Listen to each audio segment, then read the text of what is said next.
apa pun tak ada pertama dari sini sampai. Terusnya saudara-saudara ambil rumah-rumah, dia orang bagi makanan sama kain-kain, baju seluar semua.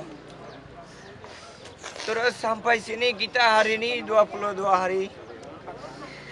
Alhamdulillah kita sikit pun tak kurang apa-apa.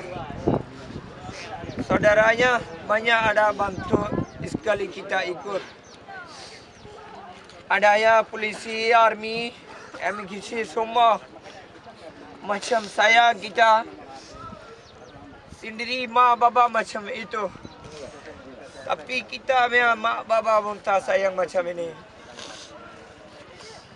Kita tak boleh cakap kenapa sama-sama Muslim ikut, kita tak boleh duduk diarkan sama ikut Rohingya kita. Buddhis ya harus ada zulum kita ikut dia orang mak, ada kakak-kakak yang tak boleh duduk kampung kita. Sampai sini alhamdulillah kita boleh Quran baca pakai mic. Kita azan boleh besar. Sini sampai kita banyak seronok sama banyak senang.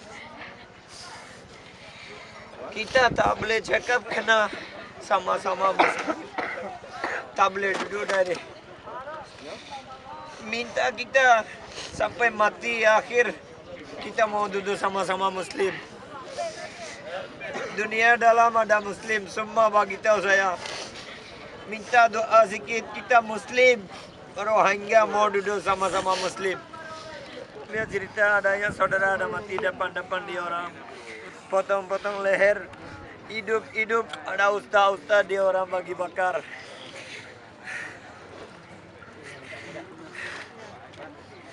Ambil dia orang, ambil macam kulit tapi 4-5 bulan. Dalam bukit dia orang picak batuk punya time.